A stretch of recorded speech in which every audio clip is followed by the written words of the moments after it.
Pemirsa, pemerintah Kota Palembang melalui Badan Kesatuan Bangsa dan Politik Kota Palembang menggelar sosialisasi pembinaan organisasi kemasyarakatan. Dalam kesempatan tersebut dibuka langsung oleh Kepala Badan Kesbangpol Palembang, Ahmadi Damrah.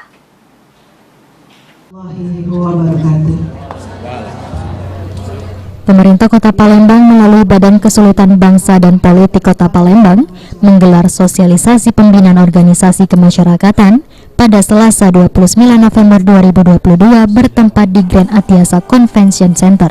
Dalam kegiatan yang dihadiri ratusan anggota Ormas di Kota Palembang tersebut dibuka langsung oleh Kepala Badan Kesbangpol Palembang. Kepala Badan Kesbangpol Palembang, Ahmadi Damrah, mengatakan kegiatan ini merupakan upaya pemerintah kota untuk dapat bersinergi bersama ormas-ormas yang ada di lingkungan pemerintah Kota Palembang.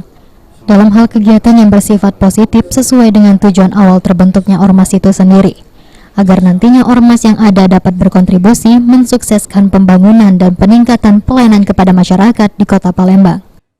Keberadaan ormas itu mempunyai, katakanlah, tugas atau kewajiban yang harus dilakukan.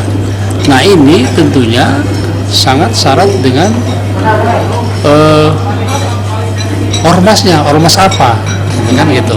Nanti dia di bidang itu yang adalah berkontribusi dan bersinergi dengan pemerintah kota di dalam hal mensukseskan pembangunan, di dalam hal peningkatan ataupun pemberian pelayanan kepada masyarakat.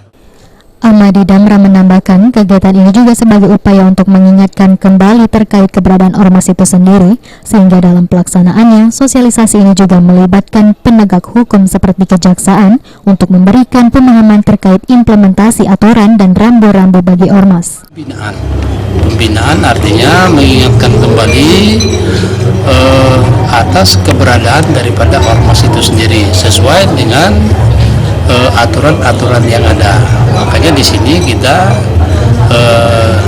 ini kan dari katakanlah penegak hukum, dari kejaksaan, ini untuk lebih mengenal kira-kira tentang aturan-aturan yang ada itu dengan implementasi daripada aturan yang ada yang mengatur daripada keberadaan ormas itu.